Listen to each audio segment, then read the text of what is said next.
Assalamualaikum warahmatullahi wabarakatuh.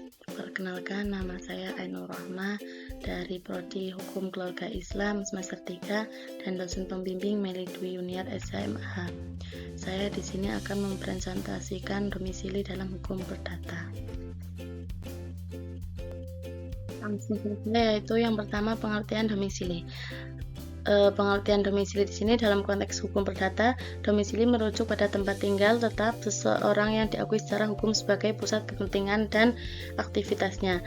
Domisili menjadi penting dalam mengidentifikasi yurisdiksi hukum yang berlaku bagi seseorang dalam berbagai urusan hukum, seperti pernikahan, pewarisan, dan kewajiban perpajakan. Selanjutnya yaitu yang kedua, fungsi domisili, yaitu yang pertama, penentuan yurisdiksi. Domisili menentukan pengadilan yang berwenang untuk menangani perkara yang melibatkan seseorang. Dan yang kedua, hak dan kewajiban perdata, yaitu domisili mempengaruhi hak dan kewajiban perdata seseorang seperti kewajiban membayar pajak di wilayah tertentu. Dan yang ketiga, identifikasi status hukum. Domisili dapat mempengaruhi status hukum terkait peristiwa hukum dan penceraian. Dan selanjutnya yaitu jenis domisili. Jenis domisili di sini dibagi menjadi 3, yaitu domisili pilihan, yang kedua domisili hukum, dan yang ketiga domisili sementara.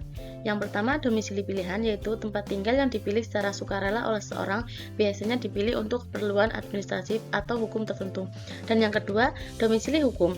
Domisili hukum yaitu domisili yang ditetapkan oleh hukum, misalnya domisili seorang anak yang mengikuti orang tua.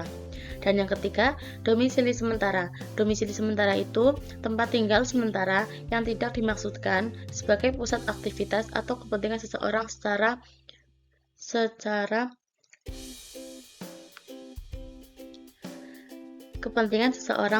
permanen. Domisili di sini dapat dibagi menjadi beberapa jenis, yaitu diantaranya perkara warisan, yaitu domisili almarhum dapat menentukan hukum yang berlaku atas pembagian harta warisan.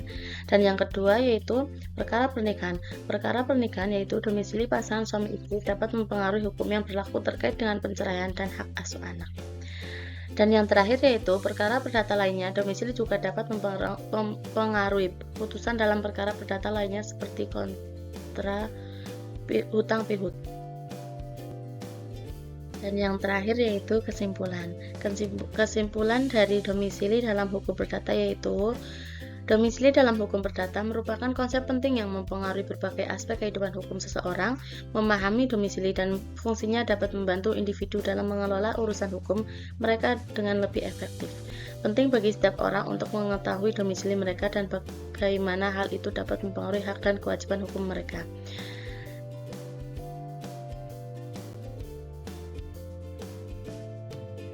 Demikian dari presentasi saya ucapkan terima kasih. Wassalamualaikum warahmatullahi wabarakatuh.